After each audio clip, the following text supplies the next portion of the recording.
श्री राम पंचसप्ततम सर्ग। कौसल्या के सामने भरत का शपथ खाना। बहुत देर के बाद होश में आने पर जब पराक्रमी भरत उठे तब आंसू भरे नेत्रों से दीन बनी बैठी हुई माता की ओर देखकर मंत्रियों के बीच में उनकी निंदा करते हुए बोले, मंत्रीवरों, मैं राज्य नहीं चाहता और न मैंने कभी माता से इसके लिए बातचीत ही की है। महाराज ने जिस अभिषेक का निश्चय किया था उसका भी मुझे पता नहीं था, क्योंकि उस समय मैं शत्रुघ्न के साथ दूर देश में था।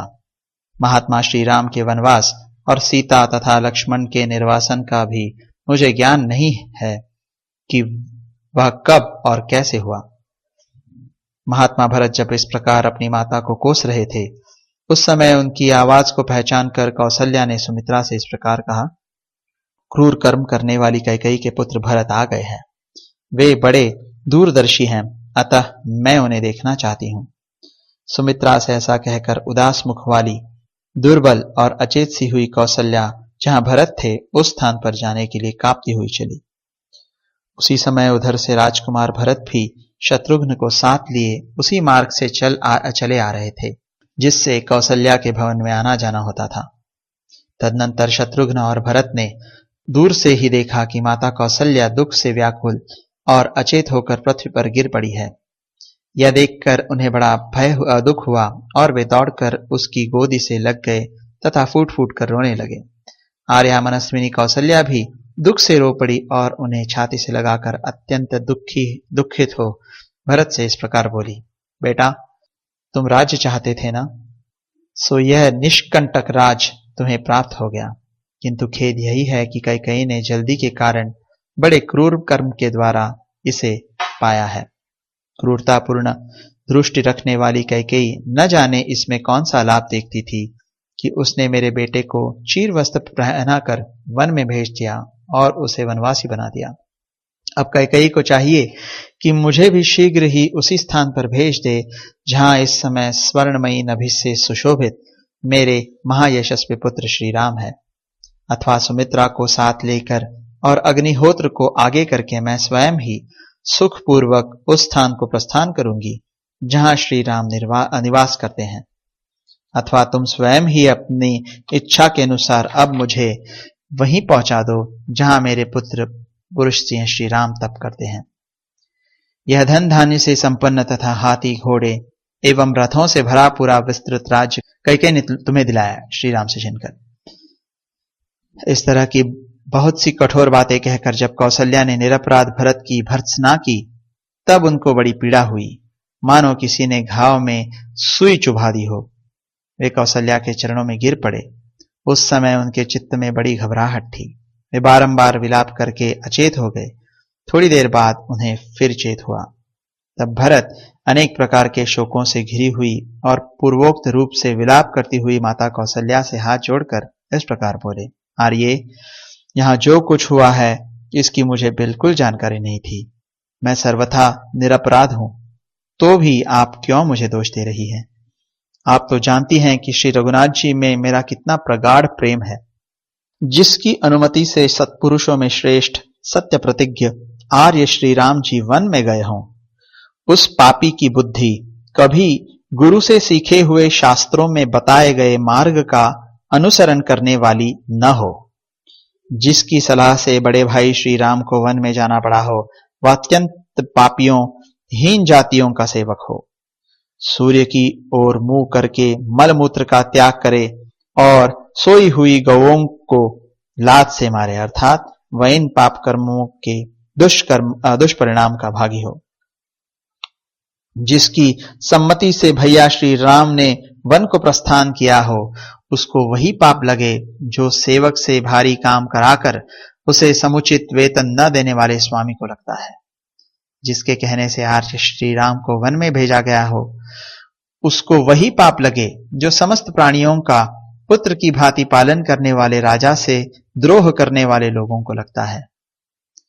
जिसकी अनुमति से आर्य श्री राम वन में गए हो वह उसी अधर्म का भागी हो जो प्रजा से उसकी आय का छठा भाग लेकर भी प्रजा वर्ग की रक्षा न करने वाले राजा को प्राप्त होता है।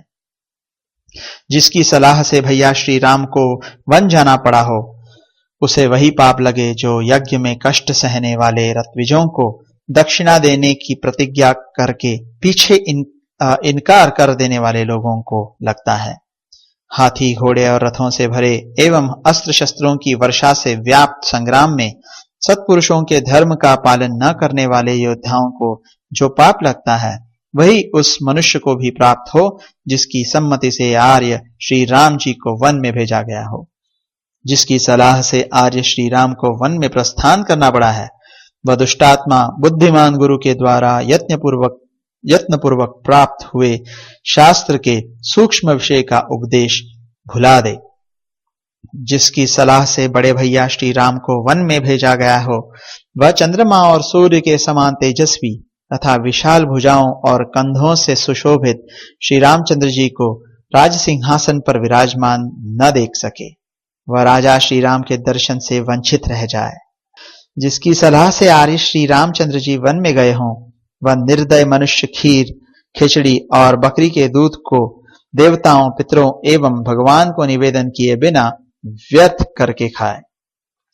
जिसकी सम्मति से श्री रामचंद्र जी को वन में जाना पड़ा हो, वह पापी मनुष्य गौओं के शरीर का पैर से स्पर्श, गुरुजनों की निंदा तथा मित्र के प्रति अत्यंत द्रोह करे। जिसके कहने से बड़े भैया श्री राम वन में गए हों, वह दुष्टात्मा गुप्त रखने के विश्वास पर एकांत में कहे हुए किसी के दोष को दूसरों पर प्रकट कर दे, अर्थात उसे विश्वासघात करने का पाप लगे। जिसकी अनुमति से आर्य श्री राम वन में गए हों, वह मनुष्य उपकार न करने वाला, कृतघ्न, सत्पुरुषों द्वारा परित्यक्त, निर्लज्ज और जगत में सबके द्वेष का पात्र हो। जिसकी सलाह से आर्य श्री राम वन में गए हों, वह अपने घर में पुत्रों, दासों और भृत्यों से घिरा रहकर भी अकेले ही मिष्टान्न भोजन करने के पाप का भागी हो।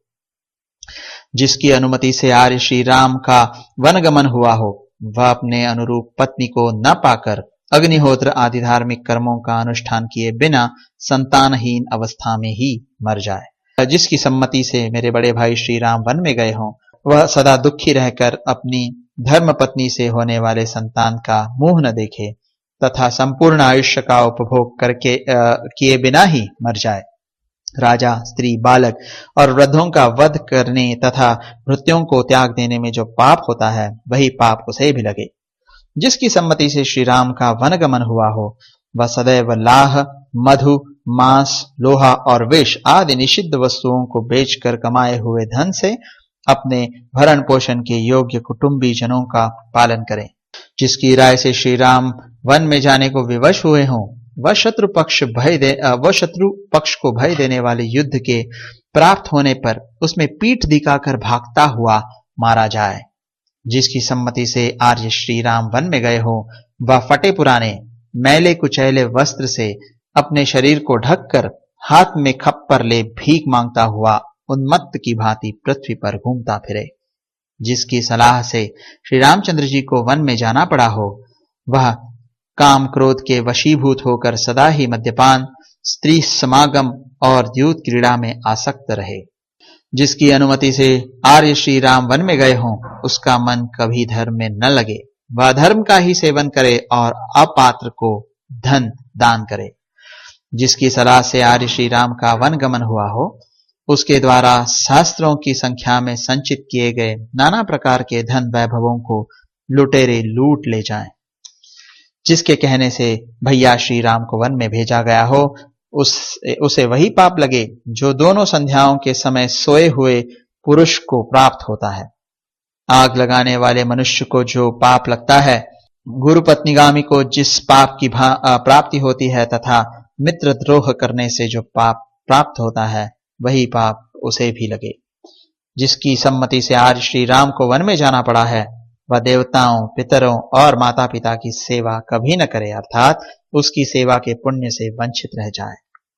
जिसकी अनुमति से विवश होकर भैया श्री राम ने वन में पदार्पण किया है, वह पापी आज ही सत्पुरुषों के लोक से, सत्पुरुषों के कीर्ति से तथा सत्पुरुषों द्वारा सेवित कर्म से शीघ्र भ्रष्ट हो जाए। जिसकी सम्मति से बड़ी बड़ी बाह और विशाल वक्ष वाले आर्य श्री राम को वन में जाना पड़ा है, वह माता की सेवा छोड़कर अनर्थ के पथ में स्थित रहे। जिसकी सलाह से श्री राम का वनगमन हुआ है वह दरिद्र हो, उसके यहाँ भरण पोषण पाने के योग्य पुत्र आदि की संख्या बहुत अधिक हो तथा वह ज्वर रोग से पीड़ित होकर सदा क्लेश भोगता रहे। जिसकी अनुमति पाकर आर्य श्री राम वन में गए हों वह आशा लगाए ऊपर की और आंख उठाकर दाता के मुंह की ओर देखने वाले दीन याचकों की आशा को निष्फल कर दे। जिसके कहने से भैया श्री राम ने वन को प्रस्थान किया हो वह पापात्मा पुरुष चुगला, अपवित्र तथा राजा से भयभीत रहकर सदा छल कपट में ही रचा पचा रहे। जिसके परामर्श से आर्य का वनगमन हुआ हो वह दुष्टात्मा ऋतुस्नान काल प्राप्त होने के कारण अपने पास आई हुई सती साध्वी ऋतुस्मता पत्नी को ठुकरा दे, उसकी इच्छा न पूर्ण करके पाप का भागी हो। जिसकी सलाह से मेरे बड़े भाई को वन में जाना पड़ा हो उसको वही पाप लगे जो अन्न आदि का दान न करके अथवा स्त्री से द्वेष रखने के कारण नष्ट हुई संतान वाले ब्राह्मण को प्राप्त होता है। जिसकी राय से आर्य ने वन में पदार्पण किया हो वह मलिन इंद्रिय वाला पुरुष ब्राह्मण के लिए की जाती हुई पूजा में विघ्न डाल दे और छोटे बछड़े वाली गाय का दूध दूहे। छोटे बछड़े वाली मतलब 10 दिन के भीतर की ब्याई हुई। जिसने आर्य श्री राम के वनगमन की अनुमति दी हो वह मूढ़ धर्म पत्नी को छोड़कर परस्त्री का सेवन करे तथा धर्म विषयक अनुराग को त्याग दे। पानी को गंदा करने वाले तथा दूसरों को जहर देने वाले मनुष्यों को जो पाप लगता है वह सारा पाप अकेला वही प्राप्त करे जिसकी अनुमति से विवश होकर आर्य श्री राम को वन में जाना पड़ा है। जिसकी सम्मति से आर्य का वनगमन हुआ हो उसे वही पाप प्राप्त हो जो पानी होते हुए भी प्यासे को उससे वंचित कर देने वाले मनुष्य को लगता है। जिसकी अनुमति से आर्य श्री राम वन में गए हों वह उस पाप का भागी हो जो परस्पर झगड़ते हुए मनुष्यों में से किसी एक के प्रति पक्षपात रखकर मार्ग में खड़ा हो उनका झगड़ा देखने वाले कलह प्रिय मनुष्य को प्राप्त होता है। इस प्रकार पति और पुत्र से बिछुड़ी हुई कौसल्या को शपथ के द्वारा आश्वासन देते हुए ही राजकुमार भरत दुख से व्याकुल होकर पृथ्वी पर गिर पड़े। उस समय दुष्कर शपथों द्वारा अपनी सफाई देते हुए शोक संतप्त एवं अचेत भरत से कौसल्या ने इस प्रकार कहा, बेटा तुम अनेकानेक शपथ खाकर जो मेरे प्राणों को पीड़ा दे रहे हो इससे मेरा यह दुख और भी बढ़ता जा रहा है।